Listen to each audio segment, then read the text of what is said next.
Welcome, good evening to the Around the Ballpark podcast. My name is Mike Redman, alongside my brother Darren Redman, and this is the Around the Ballpark podcast. Like I mentioned, episode number 88. We're getting to that closer to that big 100 number in just a few weeks' time. So we appreciate each and every one of you. And Laurence, thank you so much for joining us tonight. I appreciate it. Oh, it's a huge pleasure to be here. I'm really excited. It's going to be a lot of fun, and Darren as well. Everything's good on your end? Everything's good. Come on. It's weekend eve. We're live. We have Laurence with us. We talk a little wrestling. Couldn't be more happy. Right. And I don't want to spoil today's Mets game, but they did win and complete the sweep. So just no spoilers. Yes. Okay. Cool. Which is big news because my brother's a huge Mets fan, so he's going to be very happy. Your brother's a smart man. It was we had clear sailing it was 4-0. Everything was great. And then Ryan Stanek entered, and then he gave up some runs, and then same thing with Diaz looked as bad as he has all year. He's been really good this year, but he had a really rough 8 minutes in this one. And thankfully, he squeaked out. We had second and third, nobody out or one out, and got out of it, thankfully. So, and Courtney, thank you so much for watching us tonight. I appreciate it. And Courtney, we're going to be talking about all things King, Queen of the Ring tournaments. We're going to talk about Monday Night Raw. We're going to talk about Night of Champions. So much to talk about. But before we do all that, Darren, if you wouldn't mind, if you look at the bottom of our screen, you'll see the ticker there. This is from our sponsors, our good folks over at Nashville Tax Solutions. Fort Pierce, Palm Bay. Are tax problems weighing you down? Are you behind on filings? Facing a lien? Nashville Tax Solutions here to help with expertise and dedication that you need. Their experienced team handles the IRS so you don't have to. But don't just hear from us. Clients who say it best. Chris Bennett and his team turn a nightmare into peace of mind. They're sharp, they're honest, and they truly care. So don't let tax stress take over your life. Please call 855-627-4829. Visit NashvilleTaxSolutions.com or email info@NashvilleTaxSolutions.com today. Nashville Tax Solutions, real help and real results. Thank you, Darren. And spoke to Chris over the weekend. He's doing really well. He actually went last night to the Post Malone Jelly Roll show here in Florida. Of course he did. Yep. Laurence, was just a fun thing got going on here because Christopher, he does really well. He works really hard. And so every once in a while, he'll just pop up like, oh, I'm at the Super Bowl. Oh, I went here. I went there. And so a couple of weeks ago, I just shot him a text. I was like, hey, just want to check in. Hope you and the family are doing well. Shout out to the wife and the kids. He's like, yes, I'm doing really well, ... And then 4 seconds later, I get a picture with him with his arm around Jelly Roll. I was like, I thought you were on the couch watching TV, but no. Yeah. So I just thought that was funny. That's very good. So, and yes, Courtney was there last night. I know you braved the rain. I know it was, I think, a 3-hour delay at some points of the concert last night in Camping World Stadium, I think it was. So glad that you got to make it for the whole show. But we are here to talk all things WWE with a little bit of AEW sprinkled in at the end. So I guess let's go ahead and start with Monday Night Raw. But before we do that, I want to make sure that our guest of honor here introduces himself and then where we can find you on social media. So Laurence, if you wouldn't mind, just a little bit about who you are, where you're from, and where we can find you. Yeah, my name is Laurence. I'm a contributor with Love Wrestling. I host the Sunday show called The Brunch Gimmick every Sunday at 1 p.m., where we do like a week in review and just like a weekly catch up of everything wrestling, and even outside of wrestling too. On the Love Wrestling Network, and you could catch me. My socials are at CartierEG on pretty much everything on Instagram, Twitter, or X, and Blue Sky. Awesome, appreciate it. And yes, we actually on Sunday evening we had another. We had JPJ Loves Wrestling from on as well with us on Sunday night, so that was a lot of fun, kind of recapping Money in the Bank and all that happened there. So. But yeah, so glad to have you. We're going to have so much fun here chatting about it. Darren was asking about that rain delay. Yeah, but seriously, how did you, because we talk about around the ballpark, right? Yeah. You're at the stadium, 2.5 hour delay. People do different things. Courtney, if you can type and let us know, how did you spend your delay?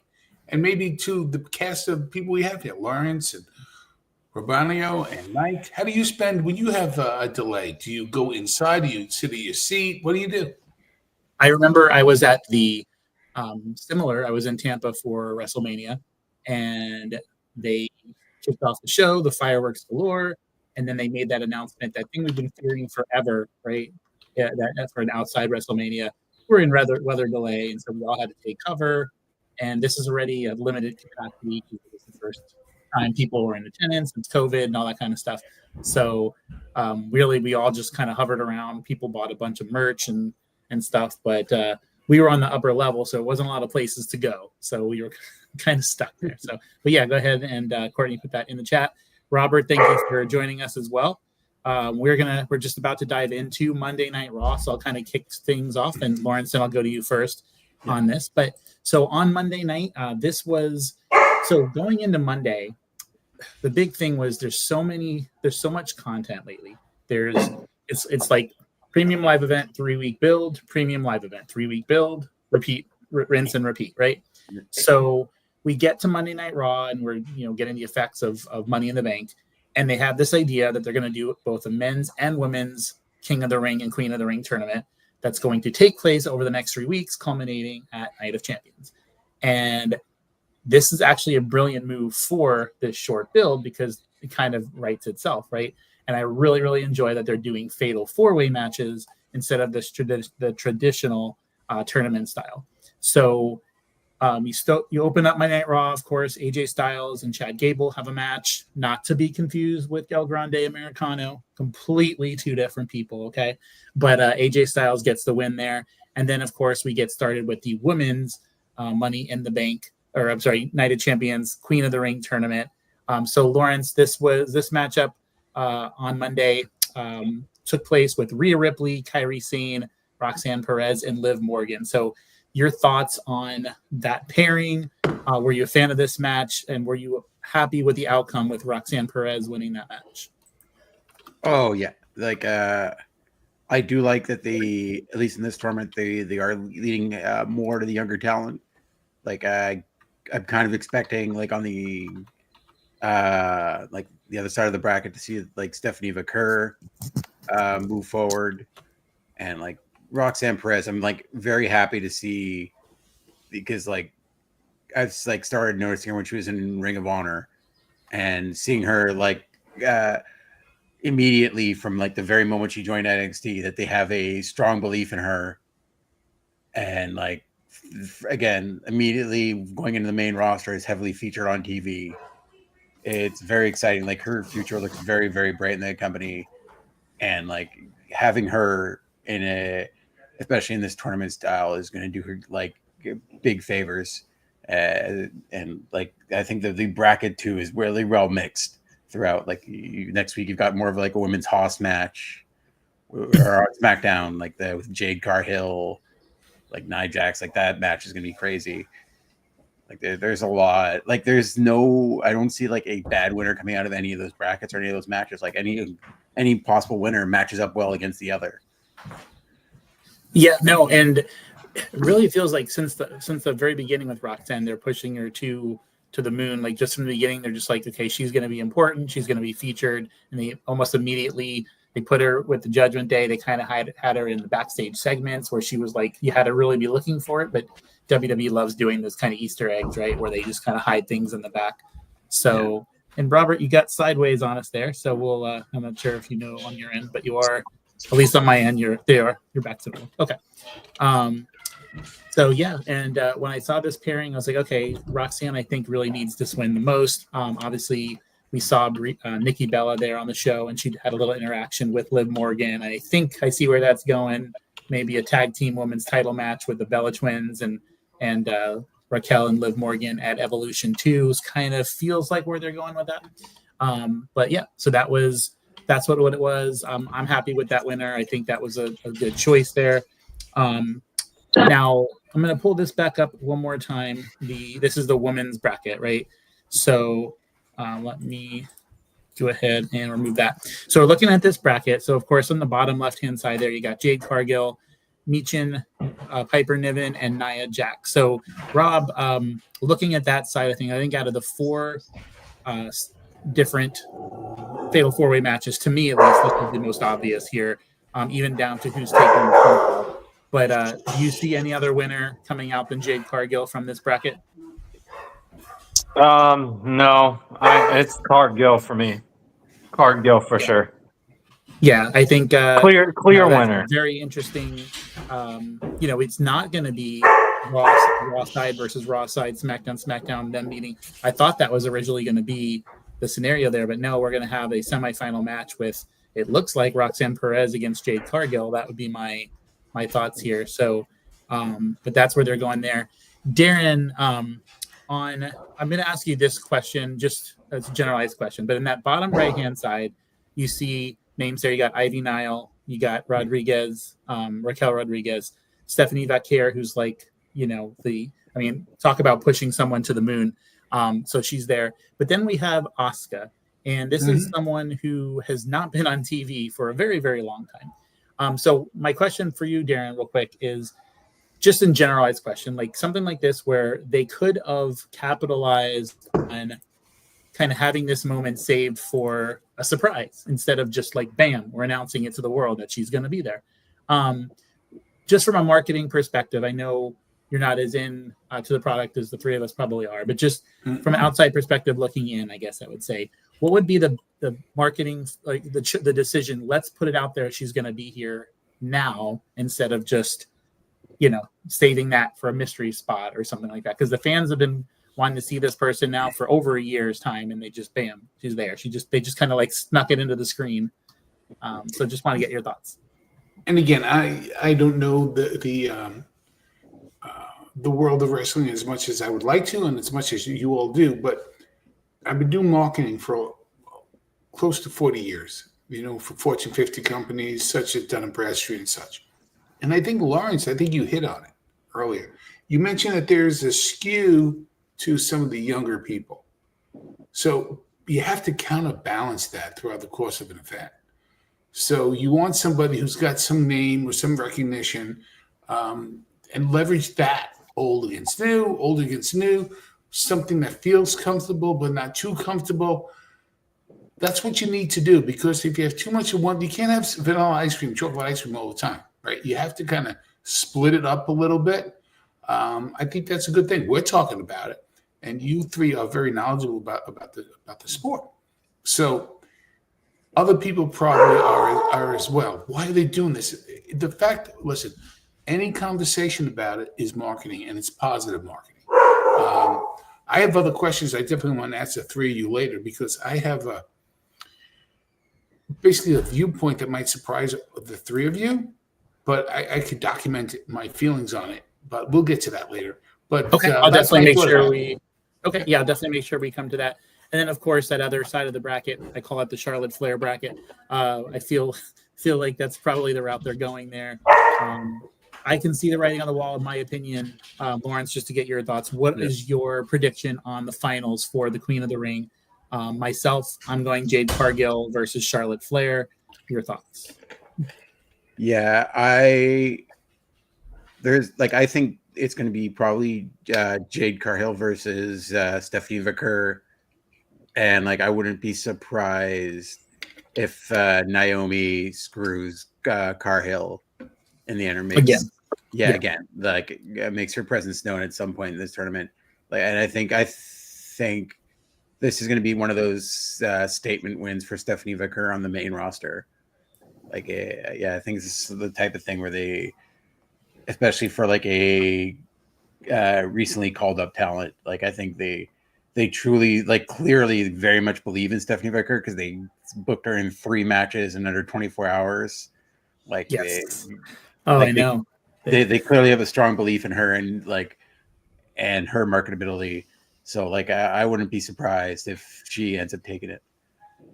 Yeah, and I did see some. Speaking of Stephanie Vicker, I did see something today on one of the Bella's podcasts where Nikki Bella completely butchered Stephanie's last name. I think she called it Vicqua or something like to that. So she even mentioned, she's like, she was so focused on getting it right that her brain just went into a fog, and she just said the first thing that came out there. So then, of course, guys, was the men's side. We had the King of the Ring men's bracket. So I'll go ahead and throw that up on the screen there. So on Monday, we had Sami Zayn with the victory over Penta, Braun Breaker, and Dominic Mysterio. Of course, Braun Breaker was the heavy favorite, I think, going into this match, but he was taken out by LA Knight, who I feel should have won Money in the Bank, as probably most people. I wasn't quite sure of Triple H's comment in the post show about good things come to those who wait. This is not a guy who's 22 years old. This is a guy who needs to win now. So definitely, I'm not quite sure. I'm not a fan of the Seth Rollins holding the briefcase. I don't feel like he's someone that has to have that. But Sami Zayn here gets the win. So it sets up a very interesting left side of the bracket. So, Rob, I want to ask you here. We've got a stacked lineup here. We got LA Knight, we got Aleister Black, Randy Orton, and Carmelo Hayes. Who do you like in this side of the bracket to take on Sami Zayn here? I think because of the loss from Money in the Bank, I think Knight might get a little bit of a push here. So I'm going with Knight. Going with that. Yeah, I feel bad for Orton. I'm going to agree with you. I feel for Orton. Orton deserves it, but he's got some time left. Yeah, for sure. And then so on that side, then of course we've got that. We've got the Love Wrestling Inc. kind of there, but we got Cody Rhodes, Damian Priest, Andrade, and Shinsuke Nakamura on there. You look at that and you know who's eating the pin, right? It's going to be Nakamura. Poor guy hasn't had a win. I don't know when the last since he not had a big fan. Yeah, not a big fan. He's not the type where you get that big pop and everybody's like super excited to see him. But I mean, he's been snuffed so many times.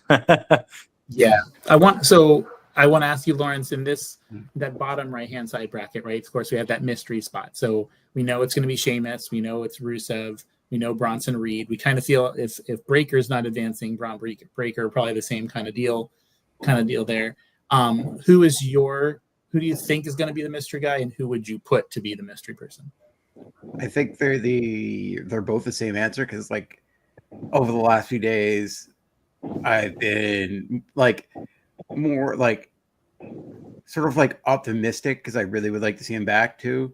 Ilya Dragunov, I think, could be the person that like it's going to be similar to the women's bracket where you've got 3 just incredibly strong big dudes and 1 smaller person. And I bet like Ilya is also a like wrestling psychopath who will go through insane. Like he would be the perfect person to plug in there as like one of the people that size doesn't matter and will just knock the hell out of everyone in the match. And just take an absolute beating and like be red chested and not care, and just like it feeds him more. So like the possibility of him being in there is just like it makes me very happy. In there. Like those are the kind of people he should be in the ring with. I feel like that fits like a glove. And Courtney agrees. Thinks Dragunov is the best. He is a psychopath. Joe is here with us as well. Joe is supporting. I appreciate you're always here, and thank you for that. But yeah, no, I think Dragunov makes a lot of sense there. A lot of people are pushing for Karrion Kross, but unfortunately, spoiler alert, like he would just be put in. Like he wouldn't be a mystery. Like he's on the roster. We're trying to get him more airtime as it is. So he's not going to sneak in there. Conspicuous by their absence, Rob, too, we have no AJ Styles in this tournament. We have no El Grande Americano, no Chad Gable. Quite a few people. So yes, I agree. This is all for Ilya Dragunov. I'm going to give you one outside name just because it's not going to happen. I guarantee you it's not going to happen. But where is this Raw? Does anyone know where this Raw is taking place this coming Monday night? Anybody? It is from Green Bay, Wisconsin. And what better way to bring somebody who wants to come back from Green Bay, Wisconsin, who hasn't been on TV in almost 10 years? I'm talking about Mr. Kennedy, from Green Bay, Wisconsin. Would be an awesome spot there, but of course that would be a one and done. Not thinking that's going to actually happen. Of course, Ron Killings, yes, Ron Killings could definitely get in there as well. No, R-Truth is gone. We're gonna not see that funny side of his persona, I think, on camera. But he'll be that behind closed doors. But and Brian Anderson, again, congratulations, new father. Hey, Brian, congrats! Again, yesterday, we will be having his son on the podcast shortly when he's able to speak and talk and all that good stuff. No, but just want to say thank you, Brian, for joining us, and just please give Sarah our best and the family the best for sure. And Courtney says you can smack Dragon off. He will start shaking and just stare at you and just start beating you up. He's definitely his favorite guy, or her favorite guy. Yeah, he is a beast. He had some wars, and hopefully he gets elevated to have that match with Gunther at the mainstream level at some point for sure. But so there's a lot of possibilities there. Either way, it's something to watch. But the big thing that came out of Monday Night Raw, besides all of that, and I really feel like this was one of the best Raws of the year, if not the best, because this show really ran smooth. Like it did not feel like an almost 3-hour show. Of course, we're talking about the ending with Jey Uso losing the World Heavyweight Championship to Gunther.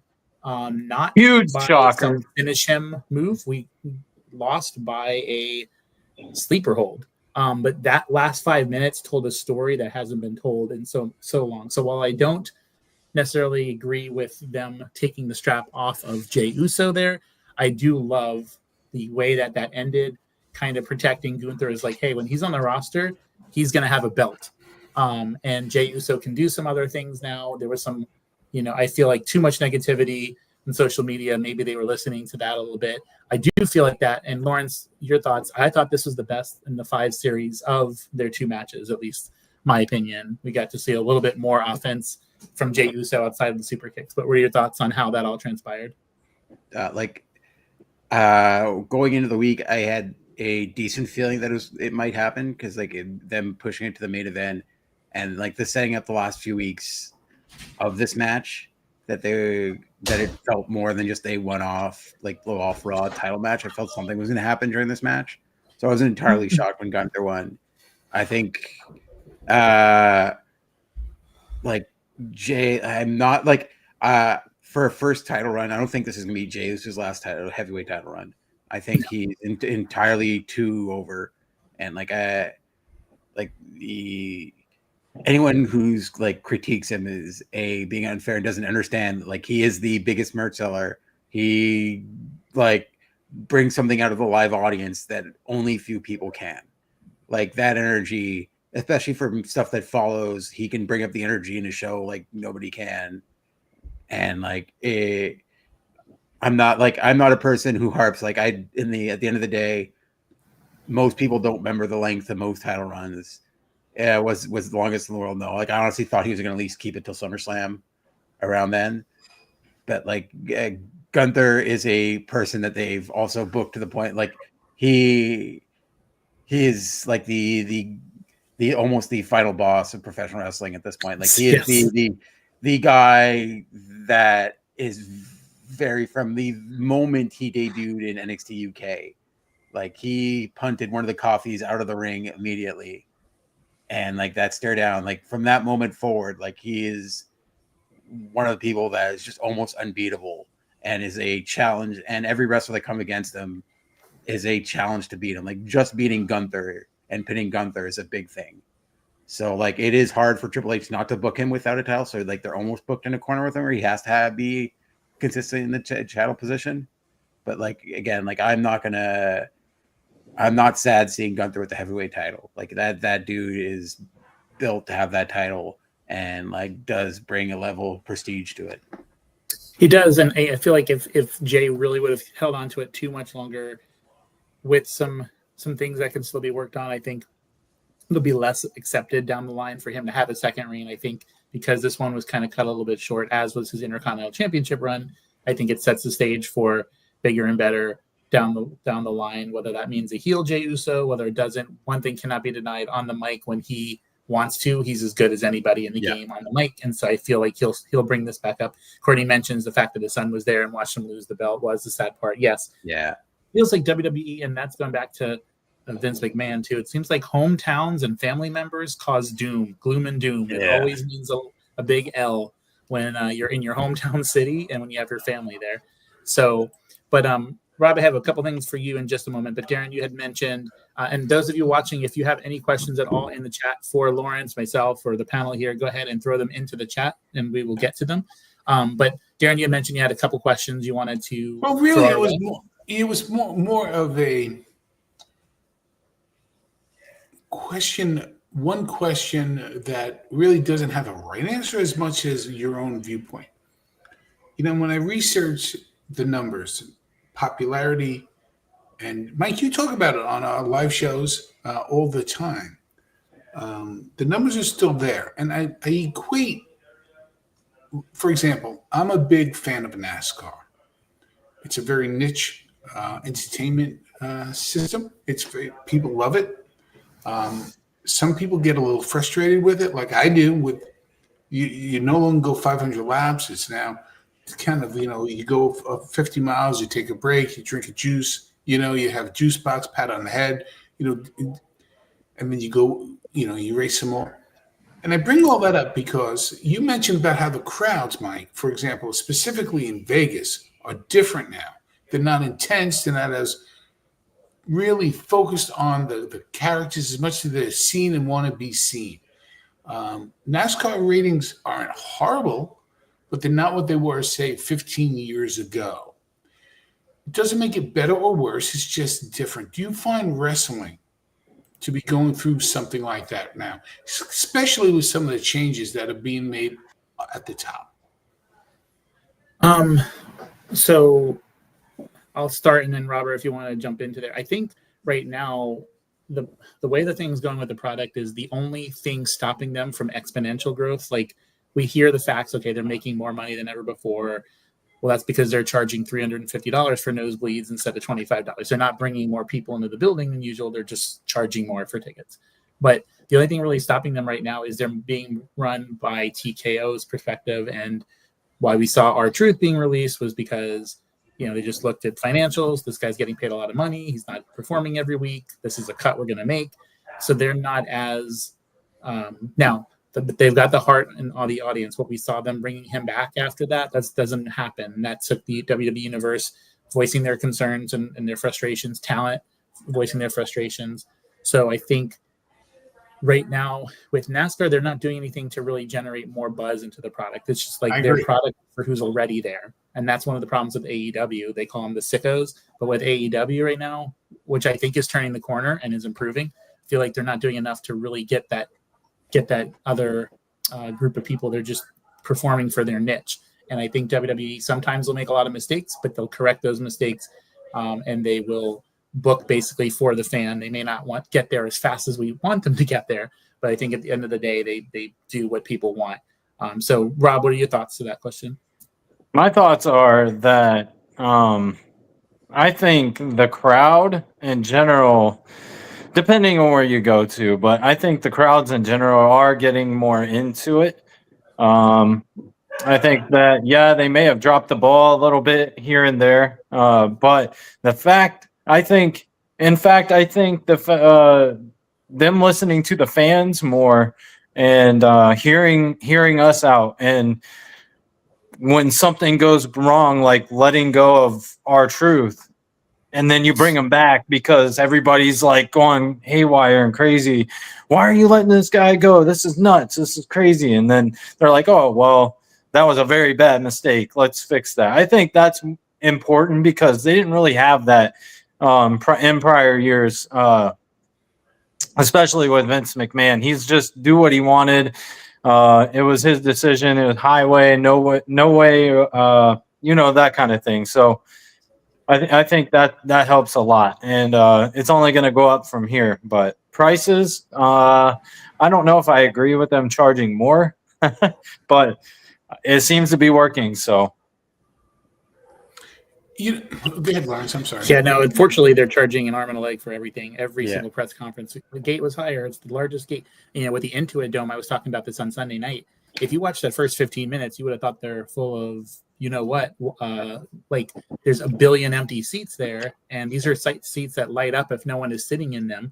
And it's because they just had a show 3 hours earlier across the town. It's not going to be easy to get there, and so number one, people hadn't arrived yet, and then number two, they're charging these. I can't imagine what they cost in California for these prices for these shows. So unfortunately, it's better.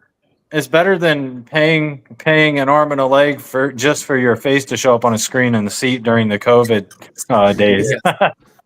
True that. Darren, and you, because you mentioned it, I'm going to ask sidebar question, Darren. That got me thinking, because with WWE, of course, they had the faces on the screen and stuff. And Laurence, you remember Chris Benoit's face showed up on one of the screens at one time. That was ridiculous. But Darren, remember in MLB when they had the cardboard cutouts of the Just ridiculous. That was great. But that was just terrible. And then they would have sounds like cheering. It was just all manufactured. And I one of the reasons I love wrestling, and I don't get a chance to watch it nearly enough, is we know that there is a preset outcome, but it tells you this is what we're doing. And I love the authenticity. I don't like when things are pressed as authentic and they're not. Even when wrestling wouldn't tell you that it was planned, they would tell you every match. If you remember, the following is commercial in nature, and they would call it an exhibition. And you knew what that meant. So I love that. It's like when you would. Now you got to go back to NASCAR for a second. Then I want to hear, Laurence, what you think about this. But for example, when they went to stage racing, a lot of us we didn't walk away from the sport. We're like, here we go. And what happened was, this is why I want to talk about it. They said the gate is up, more money than ever. Well, because short term, yeah, you're getting more money, less seats, and you're charging more, but you're not building a larger fan base. And then long term, now you have the effects. Now, some of the truck racing and some of the lower series, there's a lot of empty seats there. And I worry that wrestling may fall into that, where you get your hardcore lovers of the sport and the entertainment. And I look at NASCAR, and it's just like, be careful. You're going to end up like NASCAR. Because right now, there used to be a time when even those casual fans can name at least 5 racers.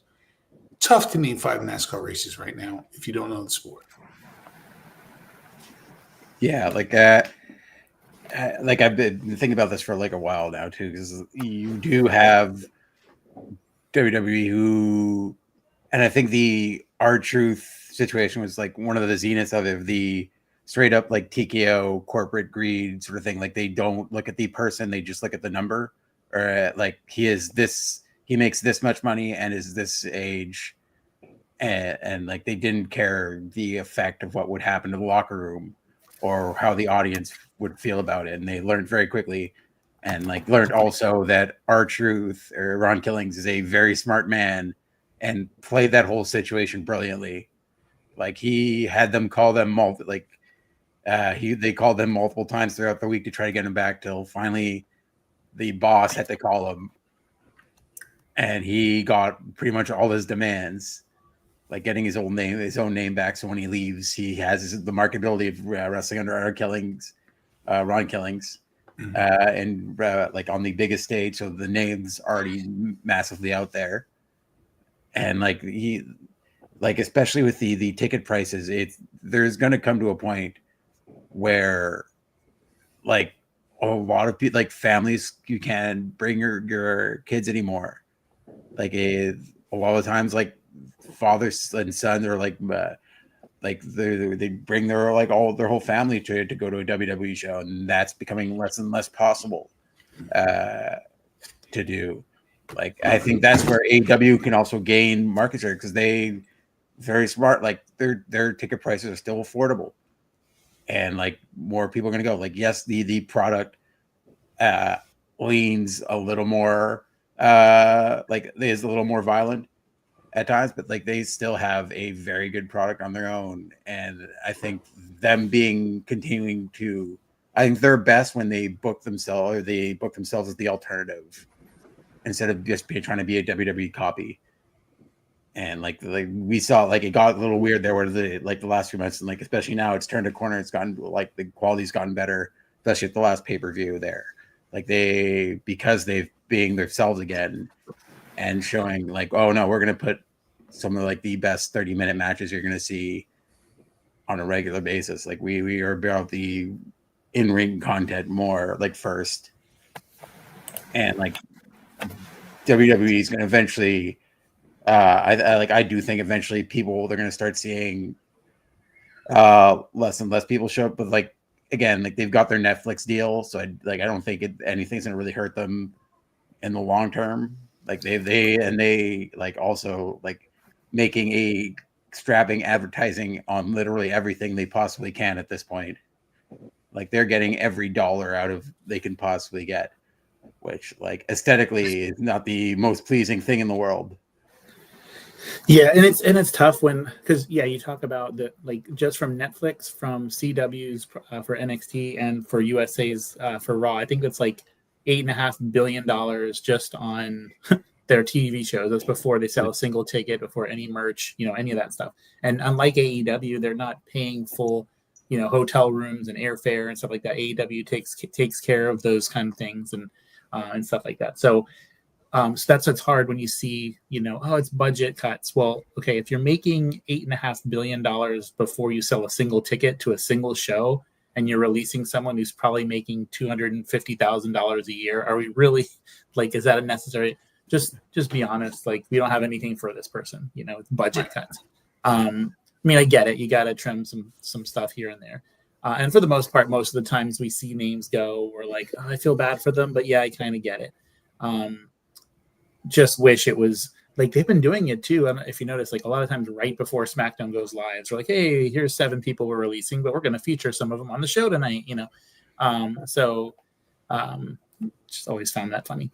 But so I wanted to talk, Robert, the big thing that happened, the last thing we'll cover on Raw here, of course, was CM Punk was challenged by John Cena to face off at Night of Champions. And this is funny, and we won't get into the whole thing, but CM Punk made some comments about never performing basically in Saudi Arabia. He made some comments to The Miz about blood money and all this kind of stuff. And so a lot of people are not happy that he's accepted the match. He's kind of going back. He's a hypocrite, all this kind of stuff, forgetting that he works for a company and they sign his paychecks. He's got to do what he's told to do. And it's not like Vince McMahon having him do kiss my whatever clubs and all that kind of stuff. But I think this is the right time. I understand it's kind of a little weird because CM Punk's not on SmackDown and Cena's kind of a SmackDown guy, but like it's his last year, so it's okay. But it's not the draft yet, and it's not like it feels like people can still interchange shows whenever the heck they want to. But I think this is the right time for this match. The direction they go, I'm not sure. So I want to ask you, if you had the pen right now, Rob, what do you do with the John Cena CM Punk match? How do you book the finish? And then what is your next step directly after that, taking you to SummerSlam? Is it the winner of the King of the Ring that challenges that person? What is your thoughts? I mean, from the aspect of story and heart and character, I would say give it to John Cena because it's his way out. He's on his way out. Kind of like a thank you, from a more realistic fan perspective, I would love to see Punk win that. They put on some of the best matches. I mean, they have one of the best feuds within the last 10, 15 years or so. I think they've had some of the best feuds so far out of any of the more memorable ones that I can think of right now. But how would I I see CM Punk winning that. Cena, but I would love Punk to win. I'm not a big fan of either, so I think one thing to remember: there's John Cena only has 19 dates remaining, and so at some point he's going to have to scale back on the appearances. And I feel, Darren, let me ask you this question. So, John Cena obviously was a face, good guy his entire career, and then now he turned heel at WrestleMania. We kind of know all that stuff. It is surprising that they turned John Cena heel this of his final year into everything, and you can argue whether this is the right call to turn him heel or not. It seems like it's working, and then it doesn't, and that sort of thing. My question for you is, his last match is going to be in December. He's never wrestling again. This isn't like old man Cena is going to come back in 4 years and wrestle a tag match in Australia. Like, this is it for him. But my question is, so he's a heel bad guy now. At some point, though, before December, they've got to turn him back to the light side, right? Like, so are you kind of waiting till that last show, and then you're like, he sees the light, or do you think they're going to kind of give him that good guy run for a couple months to kind of go out on the sunset, or do you see them pulling the trigger last minute, or do they not turn him back at all? Well, in my opinion, they will definitely turn him back because that's what fans want to see. Plus, truthfully, he has a movie career ahead of him. Plus, he has to do the things in front office that he does. He wants his Q rating to be as high as possible. He definitely is not going to go out, in my opinion. If I was to market him, theoretically hurting the career of somebody who is also beloved by people, in the wrestling community, they'll definitely turn him, give him his flowers, and call it a day. And I think they'll start doing that, foreshadowing, and they're very good at this. Slowly, you won't see it blatantly, like all of a sudden he runs out of the ring to help somebody. It's going to be a slow process. So people will think there's this thing in marketing called let them lead you where you want them to go. It's not manipulation as much as let them feel like they figured it out. So you can have some good people on wonderful podcasts like this one or whatever saying, hey, did you see this? I think he's turning. It's not going to be overt. It's going to be very subtle. And then before you know it, he's turned back. Yeah, I think one thing Triple H loves to do, Laurence, this is firsthand, is he loves the slow burn. He doesn't want to rush anything. There it is. And so we'll see. Same question, Laurence, how do you kind of seeing the Cena thing play out here with that turn? Yeah, I think he probably, I think he gets back his, one of his most famous losses. I think he probably beats Punk. But they've already started that slow build, like you've seen, especially when he had to take out R-Truth. He felt a little bit of guilt for a second there, both before and afterwards. You saw on his face that he was thinking about his actions for the first time in a while, and so they've already started that slow burn.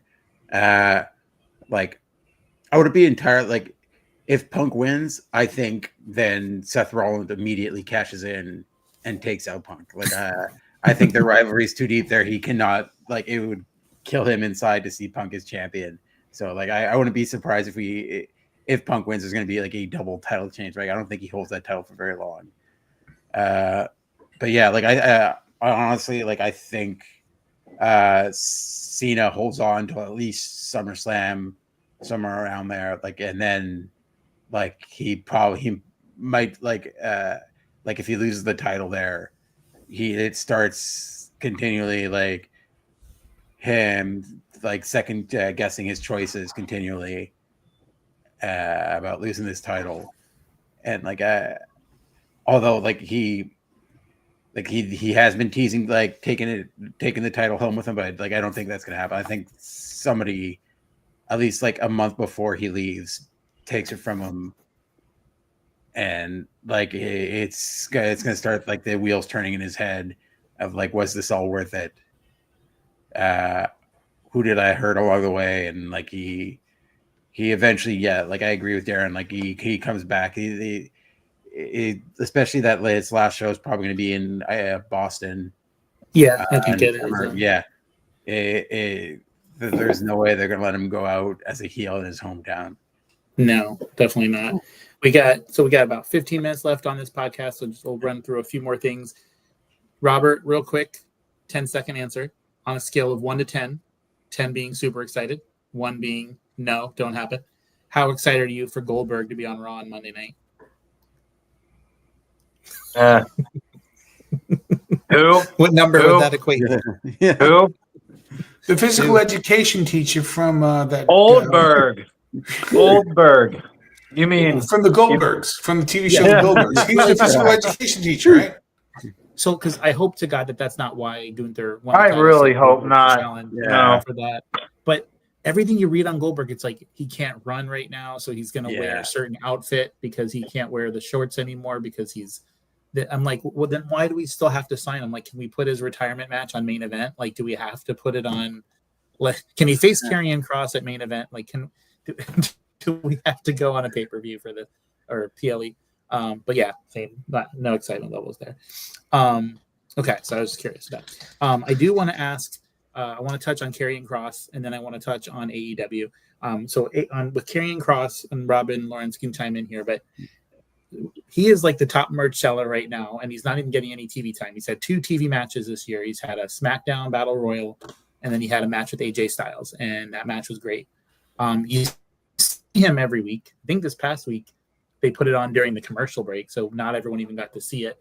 But he has this secret cult following, and everyone's really chiming for him. He was kept out of Money in the Bank qualifiers. He's not even in the field of 16 for this. I mean, and some people aren't. There's no Phoenix. There's no AJ, Gable. There's plenty of people not in this thing. But his contract is expiring early or late this summer. So typically they will let us know ahead of time, like, hey, we're doing this contract. So start with you, Laurence, and Rob, you can finish this part. Is quickly, like, is there anything Karrion Kross can do at this point? Like, because I don't see them making the same mistake they just did with R-Truth. Like, can you imagine the backlash with as popular as he is? They make the announcement, we're not renewing his contract, and then we get the backlash again. So what do you think at the end of the day, what happens with Karrion Kross? Do they find a way for him to stay, or do they kind of keep him off as it gets closer and then part ways with him? after the Heat? Oh, go ahead. Go ahead. No, go ahead, Rob. Sorry. I was gonna. No. You go for it. Go first.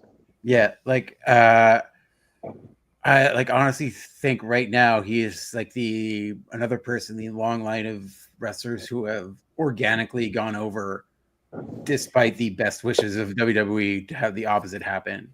Like, they were not expecting him to get this popular as he has right now. As the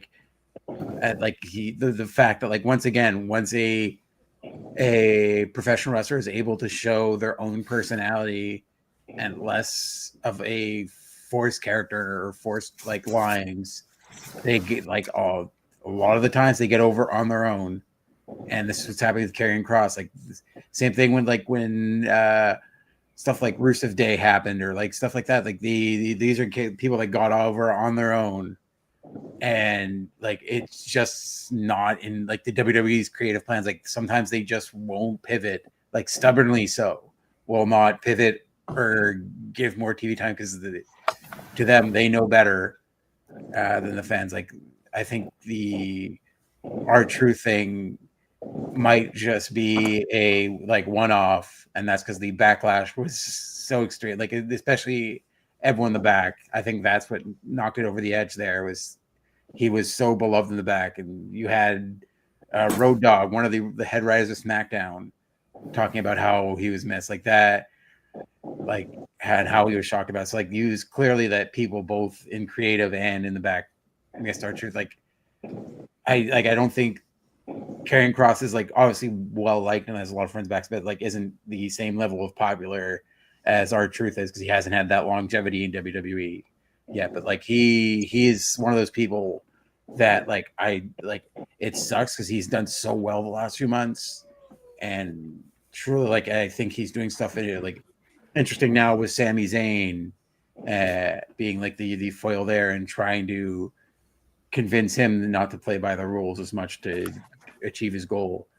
But like he's a guy that through his own natural likability has gotten over, and just WWE has a long history of not necessarily being the like most fond of when a wrestler gets themselves over in WWE, but without their own doing.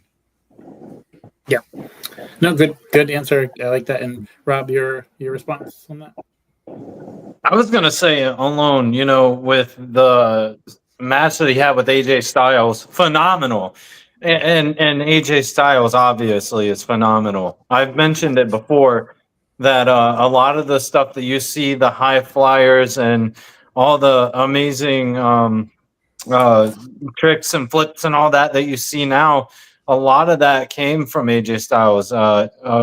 Just alone when he was in TNA and just a great all-around wrestler. But I think that match really set a bar and a standard, and that probably helped a lot. But you said it best, Laurence. You said it best.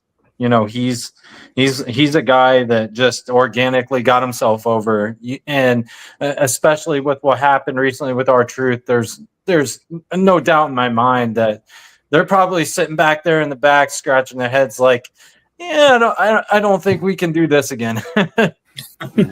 But I think he's going to be around for a while, and he's going to be a name that you're going to hear time and time again. And actually, I wanted to mention the TV time thing, and that's going to be my last comment on this. You may have a few guys who don't get that TV time, right? It can either be good or bad. It can help build anticipation. Fans are going to be talking more. Where's this guy? Where's Karrion Kross at? I haven't seen him. He's only been on, we need to get him built up, and people will start talking. Or it could be like, he falls off the face of the earth and he doesn't matter anymore. We've seen that, but I don't think that's going to happen with him. I think maybe no TV time right now might help get people talking more and get him in the scene. Yeah, he makes the most of every opportunity, even if he has given it like 90 seconds. Yeah. He makes the most of it time and time again. So the last thing here, guys, I want to chat about is All Elite Wrestling AEW. But before I do that, just a quick early promotion for our next episode. So typically we come to you live on Sundays and Thursdays. Sunday, of course, is Father's Day. So we're going to be doing the Father's Day type things. So quick change. It was going to be Monday, but it's officially going to be Tuesday evening. It was a last minute call from the guests, but we are going to have the Sports Stove podcast on with us. So we're going to talk a lot of fantasy sports, and we're going to talk all things Milwaukee Brewers and a little NFL football sprinkled in as well. And there you go. Darren loves to got his head on the side there. But yes, Sports Stove podcast will be with us on Tuesday night. So keep an eye out for them. One more time, Darren. Do it again. There you go. Okay. We've got some exciting guests coming up this later month too, but we are here right now. We're going to talk All Elite Wrestling, and so we chatted a little bit. And so, Darren, I want to ask you this real quick. But so, All Elite Wrestling Tony Khan purchased Ring of Honor, and you had a contact that was from Ring of Honor that you. I had him. Yeah, the CEO. Yeah, the CEO. Yeah, and so now. What he's done with Tony did the product, kind of got excited, like, oh, he's going to do this. And unfortunately, it's really just turned into a TV show that not a lot of people have the channel. And he mixes in the ROH guys with his existing programming. And then what happens is there's like a multitude of like 1 million championships. So, Laurence, let me ask you this. Number one of the biggest things that happened last night, they're going to unify the international title and the continental title. And they're calling it the unified title. And they're going to have a match at All In, which could be the main event. I feel like Okada has not felt important since he's walked in the door, and he should have been the biggest thing in the company. I feel like they finally are figuring that out. Like, this is a money match here. So question number one, do you like the name to them using the internet? I mean, do you like the name? And then two, do you like the fact that they're unifying these two titles that felt like there's just too many championships and they got to cut down on some of the solo titles? Yeah, like this was like a build that's been happening for a little bit now. Like, it was so clear that Okada and Omega were going to run into each other at some point, and like also very smart to unify these titles because like it became clear that like I was confusing both for each other for a while now. Like those two titles too are just like they sound the same thing. So it was the very obvious move, and if people who haven't seen the New Japan matches between Okada and Omega are some of like the most like out of pure professional wrestling, like some of the most like best storytelling like physically demanding matches that you'll see just going back and forth to two guys trying to be the top dog of the company. Like there's a reason why wrestling nerds talk about it forever, and to get that in AEW, and the fact that like Tony Khan knew this was the money match and that he didn't like immediately go to it right away, had some restraint there, and like using it for a big show like this is like, I think it's the right call to do it now, like especially at a massive stadium show at All In, and like it for like the, you know, like long time wrestling nerds, for this is like the match that everyone wants to see. And like I didn't mind Okada was like sort of playing like more of a comedic foil, like he's showing a little bit more of his like what he can do in the ring, like outside of the ring and like on promos and stuff, as he like finds his footing in AEW. But like this was always where it was headed, and like it's like it makes me excited. Like I really want to see this match. I know it's going to be a just epic match in given a massive like stage. So like I think this is like perfect call to do it right now. Yeah. So, and Darren, one of the things, so the three big matches for this, they still call it pay-per-view, unlike WWE, but they've got three big matches. They got Jon Moxley, Adam Hangman Page for the championship. They've got the big women's match with Tony and Mercedes, and then of course the match we just talked about. But one of the knocks on AEW is on paper, they give us these like amazing matches, kind of like drafting the perfect fantasy team. On paper, my team looks good, but then what are we doing with it? And so storyline wise, that's been the big drop off at AEW the last couple of years compared to their first three, is they don't have the Vince McMahon WWE anymore that they kind of just push around. This is a much bigger conglomerate. It's been harder for them to compete, losing their stars back to the company that originally let them go. And so there's these three matches. So this should be like the biggest pay-per-view in history. Like looking at these three matches, they're trying to build some of them right, but they're not doing, like, for example, the Mercedes versus Tony Storm women's match. And I know, I'm sure you don't watch that show too much, but the bottom line is these are the two biggest stars that they have. And what do they have them doing? They're eating steak this week. At least she had some nice side dishes just to go with the steak. But so it's just kind of strange. And so it's like if AEW just pulled the trigger, or they had a creative writing team that really went the extra mile, they would completely make this a different ballgame. I think what's having them kind of running in place, and although I am saying the product's better these last 2 months than it's been, I think that's what's holding them back, is the writing, the creativity is not there, where WWE is not afraid to do that. Now, sometimes WWE is a little too slow doing it, but at least they have a lot more stories going on. Sometimes, though, WWE puts too many eggs in the bloodline basket, so to speak, and they forget about everything else. But then Robert... I know we're running out of time real quick, but just to kind of answer that with another question. Did AEW take a step back when it canceled Rampage? And because it looks like right now, the content on Max is actually pretty darn good. People seem to like that. Is it just that it was sort of in a time of flux right now in terms of the writing and the storytelling? You guys would know more than me. Yeah, either one of you want to take that, or if not, like I think like the last few months they've definitely found themselves more, because they've gone back. Like there's times they've leaned too heavily on like the like former WWE, especially like legends like Edge, Christian, or Cope now, and stuff, like for some of the stuff. But like they've leaned, they've like, especially the last 2 months, have leaned more on what made people want to watch more, like Kenny Omega. I think underrated signing right now, and not just because I know him, Speedball Mike Bailey. That dude is just like a ball of energy that could have a great match with anyone, and that's why, like, immediately from signing the company, he is like been in matches with Okada, Omega. Like, he is so good. Yeah, he brings energy to any match, and I think like they brought in like Kevin Knight too. They brought in like a bunch of new talent that's bringing a whole new energy to this, and like especially them like leaning on like the New Japan style too, like they always do, separates themselves from WWE, and like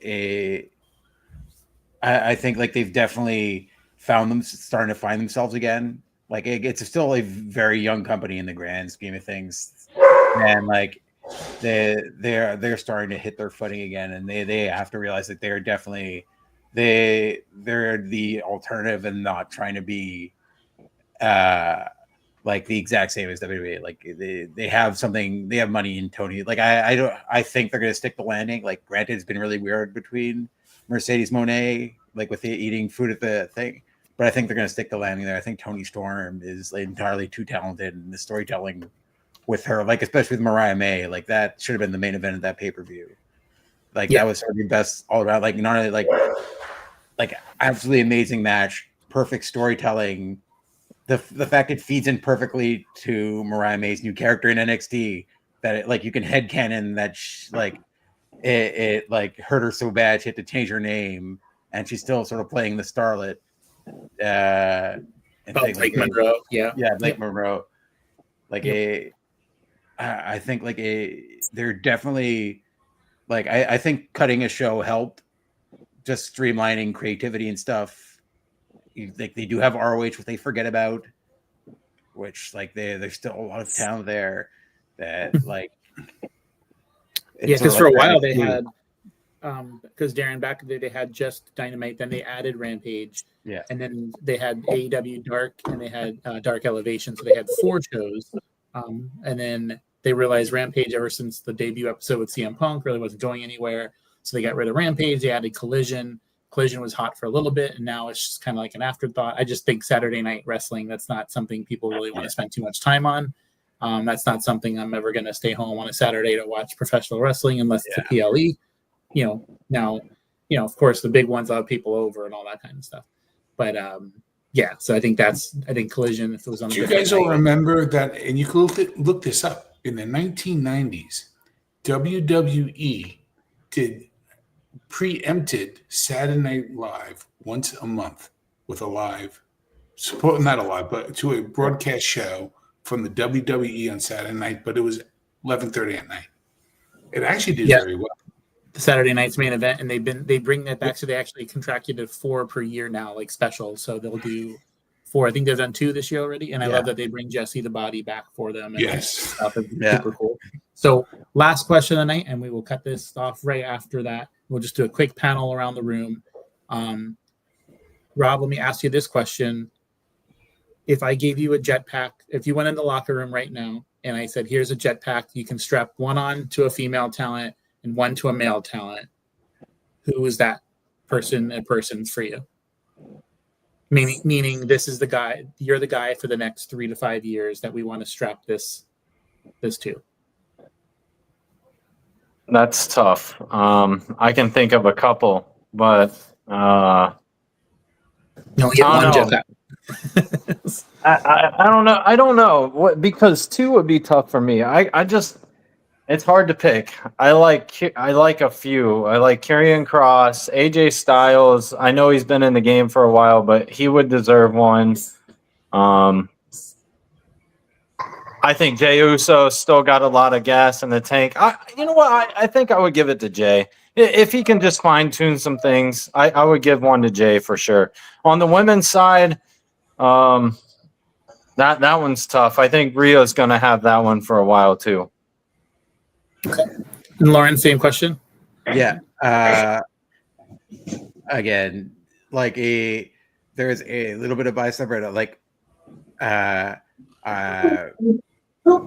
I honestly think the Sami Zayn is the one person I really want to see win the heavyweight title. Like both, like he is so talented and can get emotion out of anything. Like could do the comedy thing, but also could like sell and like just like backstage and promos, and just one of the best in the company. And I think he's like so deserving of a time at the top, like fully at the top, like especially after what he did with the Bloodline and what he's done in years since. Like he, in a short period of time, out of nowhere, just built this program with Gunther, where like once again as the underdog, and like when they're facing each other the Intercontinental, like I think he's a guy that can like is one of those like still after this time still underrated as how good he is. Just as an overall, and like the women's, I honestly think Chelsea Green. I like that. Like Chelsea Green is where, like, again, the one of the hardest workers in the business. Like, they will do any promo, will do, like, like I was lucky enough to do media days with WWE, and like the longest lines for media is Chelsea Green's line, because like she's so good, so personable, and like also very talented in the ring, and like just again got this gimmick over out of nowhere, and just like it exploded through the roof, and like somebody you could 100% put a women's title on, and like everyone's gonna have you. It's like there's no time where she's not boring. Yeah, no, I agree. I'm gonna go. I'm gonna echo that. I'm gonna go Sami Zayn. I'm gonna go Stephanie Vakir. For me, is who gets that. The last thing I'm gonna say. This could be wild. Then we're gonna shut this down. I know it's not. It's outside the box, especially with all the yeeting that's going on, the popularity of Jey Uso. But if I had the pen, this is out there. I know this is out there. If I had the pen, around SummerSlam Survivor Series, something happens that Jey Uso turns not just heel, but like ultra heel. And basically he captures the championship a second time, and he goes on this monster heel run. I know this is hard to envision because Seth Rollins is what he is and all that kind of stuff. But there are 2 championships. Keep in mind, he could also take Cena's title. Jey Uso has a monster run as a champion, goes to WrestleMania to face Sami Zayn, and finally Sami Zayn gets the big win at WrestleMania and brings Jey Uso back down to reality, and doesn't have to be this way, and all that sort of stuff. I don't know how they all put that together, but that's one of my WrestleMania main events next year is main event Jey Uso, Sami Zayn, but with Uso as the heel and Sami as the face. I know Karrion Kross is kind of like pushing us that Sami's the bad guy, but that's the way I would go. Or if it was reversed, that's fine too. But I would love to see that match on that stage, Sami Zayn, Jey Uso. With that said, thank you guys so much for your time. Really, really appreciate it. This is a lot of fun. Hopefully we'll get some more opportunities to do this again later on. Yeah. But thank you, Rob and Logan. I see you in the background there. Laurence and Darren, thank you so much. Hope you join us on Tuesday night if you're available for that podcast. If not, go ahead and catch us after the fact. Until next time, we will see you around the ballpark. Bye, guys.